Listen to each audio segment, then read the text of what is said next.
Dear students, आज हम discuss करेंगे क्लास 8th सब्जेक्ट मैथमेटिक्स और chapter number 7 cubes and cube roots. ये चैप्टर का नेम है। तो स्टूडेंट्स, सबसे पहले हम क्यूब के बारे में आपको बताते हैं। ये टेबल नंबर 1 है आपके सामने। तो इसमें जैसे ही नंबर 1 है तो 1 का क्यूब हो जाएगा 1⁻³ is equal to 1 multiplication 1 multiplication 1 is equal to 1 आ जाएगा। ये सेकंड नंबर 2 है तो ये हो जाएगा 2 के क्यूब का मतलब है 2⁻³ is equal to 2 multiplication 2 multiplication 2। 3 times multiplication करेंगे 2 की तो कितना आ जाएगा स्टूडेंट्स? ये 2 2 जा 4 2 जा 8। Similarly we get cube of 3 and cube of 4, cube of 5, cube of 6, cube of 7, cube of 8, cube of 9 and cube of 10। ये हो जाएगा 10⁻³ is equal to 10 multiplication 10 multiplication 10। 10 की मल्टीप्लिकेशन 3 टाइम्स तो कितना आ जाएगा स्टूडेंट्स? ये आ जाएगा 1000। ठीक है। अब हम डिस्कस करेंगे exercise number 7.1 question number 1। Which of the following numbers are not perfect cubes. तो स्टूडेंट्स, हमें इसमें ये बताना है कि इनमें कौन से नंबर परफेक्ट क्यूब नहीं है। पार्ट फर्स्ट है आपका 216। The prime factorization of 216। 216 के फैक्टर हम करेंगे, 2 से डिवाइड करेंगे। ये हो जाएगा 2 1 जा 2, फिर 0 लिख लेंगे, फिर 2 8 जा 16, फिर 2 से डिवाइड करेंगे। 2 5 जा 10 और 2 4 जा 8, फिर 2 से डिवाइड करेंगे स्टूडेंट्स। 2 2 जा 4, 1 बचेगा, 14 हो जाएगा। 2 7 जा 14। अब 2 से डिवाइड नहीं होने का ये, अब 3 से डिवाइड करेंगे। 3 9 जा 27, फिर 3 से डिवाइड करेंगे। 3 3 जा 9, फिर 3 से डिवाइड करेंगे। 3 1 जा 3। देयरफॉर 216 इज इक्वल टू, ये फैक्टर लिख लेंगे सभी। 2 multiplication 2 multiplication 2 multiplication 3 multiplication 3 multiplication 3। तो स्टूडेंट्स, हमने अभी अभी आपको ये बताया था कि क्यूब में कितनी पावर होती है? 3 पावर होती है, मतलब 3 फैक्टर होंगे। तो यहाँ जो 216 है इसमें कितने फैक्टर हैं? 2 के 3 फैक्टर हैं और 3 के भी कितने फैक्टर हैं? 3। इसका मतलब ये परफेक्ट क्यूब हुआ। Hence all factors of 216 are in the group of 3। कहने का मतलब ये हुआ, इट मीन्स ये हुआ कि क्यूब में हमें किसी भी नंबर के कितने फैक्टर चाहिए? 3 फैक्टर चाहिए। तो यहाँ पे 2 के भी 3 फैक्टर्स हैं और 3 के भी कितने फैक्टर्स हैं? 3 फैक्टर्स हैं। Therefore it is a perfect cube. Second part है स्टूडेंट्स इसका 128। क्वेश्चन नंबर 1 के फर्स्ट पार्ट की तरह इसको करेंगे। The prime factorization of 128। 2 से डिवाइड करेंगे। 2 6 जा 12, 2 4 जा 8, फिर 2 से डिवाइड करेंगे। 2 3 जा 6, 2 2 जा 4, फिर 2 से डिवाइड करेंगे। ये हो जाएगा इसमें 2 से 2 1 जा 2, 1 बचेगा, 12 हो जाएगा। 2 6 जा 12, फिर 2 से डिवाइड करेंगे। 2 8 जा 16, फिर 2 से डिवाइड करेंगे। 2 4 जा 8, फिर 2 से डिवाइड करेंगे। 2 2 जा 4, फिर 2 से 2 1 जा 2। Therefore 128 is equal to 2 multiplication 2 multiplication 2 multiplication 2 multiplication 2 multiplication 2 multiplication 2।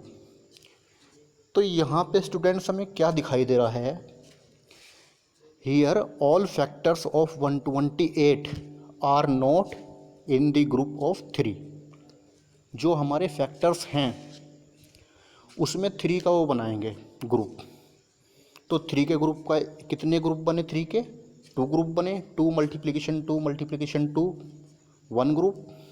Second group है 2 मल्टीप्लिकेशन 2 मल्टीप्लिकेशन 2, ये सेकंड ग्रुप है।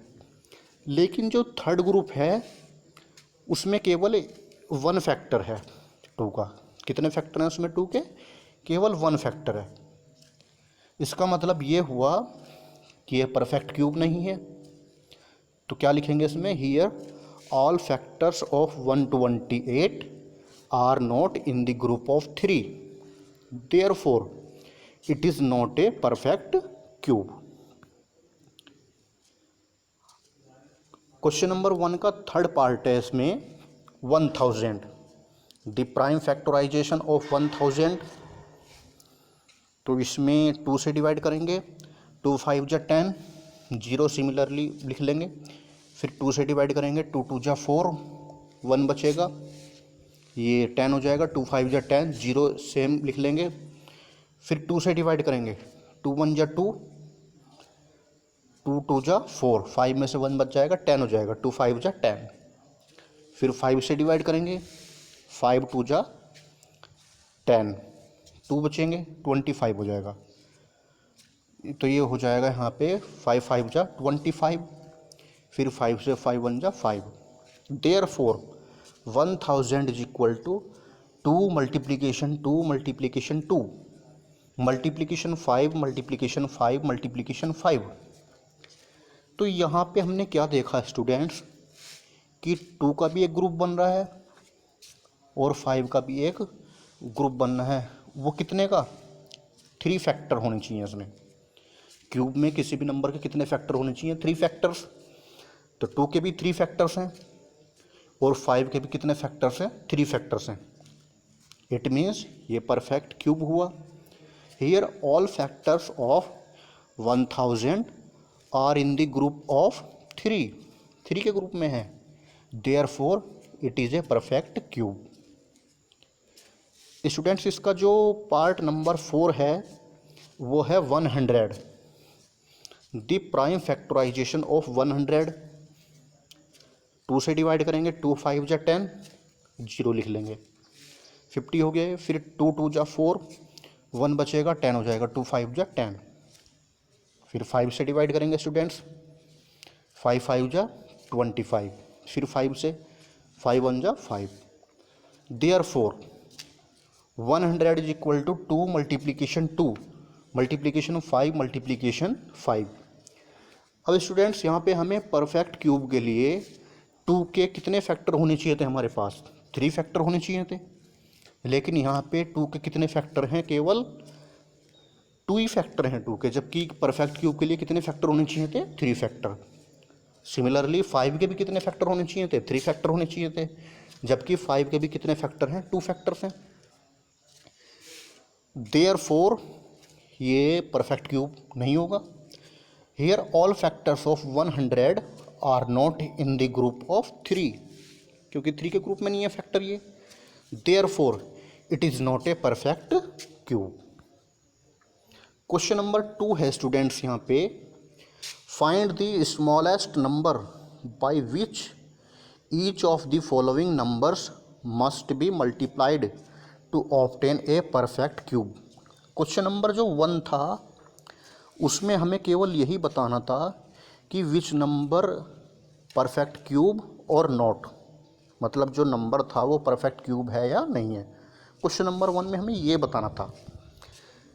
क्वेश्चन नंबर 2 में हमें केवल ये बताना है कि किसी भी नंबर को परफेक्ट क्यूब बनाने के लिए किस छोटे से छोटे नंबर की मल्टीप्लाई की जाए, ये बताना है। क्वेश्चन नंबर 2 है, find the smallest number by which each of the following numbers must be multiplied to obtain a perfect cube. It means obtain a perfect cube perfect cube प्राप्त करने के लिए हमें किस छोटे से छोटे नंबर की मल्टीप्लिकेशन करनी होगी। फर्स्ट पार्ट है स्टूडेंट्स इसका 243, द प्राइम फैक्टराइजेशन ऑफ 243। 2 से डिवाइड नहीं होगा, 3 से डिवाइड करेंगे। 3 8 जा 24, 3 1 जा 3, फिर 3 से डिवाइड करेंगे। 3 2 जा 6, 2 बचेंगे 21, 3 7 जा 21, फिर 3 से डिवाइड करेंगे। 3 9 जा 27, फिर 3 से, 3 3 जा 9, फिर 3 से, 3 1 जा 3। Therefore 243 is equal to 3 multiplication 3 multiplication 3 multiplication 3 multiplication 3। अब स्टूडेंट्स यहाँ पे हमें परफेक्ट क्यूब के लिए किसी भी नंबर के कितने कितने के फैक्टर होने चाहिए, 3 3 के फैक्टर होने चाहिए। तो पहला जो 3 का हमारे पास एक ग्रुप बन रहा है 3 मल्टीप्लिकेशन 3 मल्टीप्लिकेशन 3, 3 का एक ग्रुप बन गया। फिर 3 मल्टीप्लिकेशन 3, अगर एक फैक्टर और मिल जाए हमें 3 का तो ये क्यूब बन जाएगा। कितने फैक्टर की और नीड है यहाँ पे, एक फैक्टर और मिल जाए 3 का तो क्या बन जाएगा, ये परफेक्ट क्यूब बन जाएगा। Hence to get a perfect cube 3 must be multiplied to 243। अभी अभी हमने बताया था कि किसी भी नंबर के क्यूब के लिए हम उसी नंबर की मल्टीप्लाइड 3 टाइम्स करेंगे। कितने टाइम्स करेंगे, 3 टाइम्स, ठीक है। तो यहाँ पे 3 के भी 3 फैक्टर हैं, लेकिन सेकंड जो 3 के कितने फैक्टर हैं, 2 फैक्टर्स हैं। तो हमें एक फैक्टर की और नीड होगी। इसका मतलब hence to get a perfect cube 3 must be multiplied to 243। Second part है स्टूडेंट्स इसका 256, द प्राइम फैक्टराइजेशन ऑफ 256। 2 से डिवाइड करेंगे इसको। 2 1 जा 2, 2 2 जा 4, 1 बचेगा 16 हो जाएगा। 2 8 जा 16, फिर 2 से डिवाइड करेंगे। 2 6 जा 12, 2 4 जा 8, फिर 2 से डिवाइड करेंगे। 2 3 जा 6, 2 2 जा 4, फिर 2 से डिवाइड करेंगे। 2 1 जा 2, 1 बचेगा 12 हो जाएगा। 2 6 जा 12, फिर 2 से डिवाइड करेंगे। 2 8 जा 16, फिर 2 से डिवाइड करेंगे। 2 4 जा 8, फिर 2 से डिवाइड करेंगे। 2 2 जा 4, फिर 2 से डिवाइड करेंगे। 2 1 जा 2। Therefore 256 is equal to 2 multiplication 2 multiplication 2। एक ग्रुप बन गया 2 का क्यूब का। 2 मल्टीप्लिकेशन 2 मल्टीप्लिकेशन 2, सेकंड ग्रुप बना 2 क्यूब का। फिर 2 मल्टीप्लिकेशन 2, एक फैक्टर की और नीड है हमें, और वो फैक्टर क्या है, 2। Hence to get a perfect cube 2 must be multiplied to 256। अभी अभी हमने बताया था कि किसी भी नंबर के क्यूब के लिए हमें उसी नंबर की कितने बार मल्टीप्लाई करनी है, 3 टाइम्स। 3 टाइम्स मतलब अभी भी बताया था हमने कि क्यूब ऑफ 2 हो जाएगा 2 मल्टीप्लिकेशन 2 मल्टीप्लिकेशन 2। तो यहाँ पे 1 ग्रुप 2 के क्यूब का बन रहा है, सेकंड ग्रुप बन रहा है क्यूब ऑफ 2 का, लेकिन जो थर्ड ग्रुप है उसमें 1 फैक्टर कम है। तो क्या होगी, हमें 2 की नीड होगी। Hence to get a perfect cube 2 must be multiplies to 256। अब इसका जो पार्ट नंबर है 3, ये स्टूडेंट्स आपको अपने आप करना है। और जो पार्ट नंबर 4 है स्टूडेंट्स, क्वेश्चन नंबर 2 का पार्ट 3 एंड पार्ट 4, ये आपको सेल्फ करने हैं।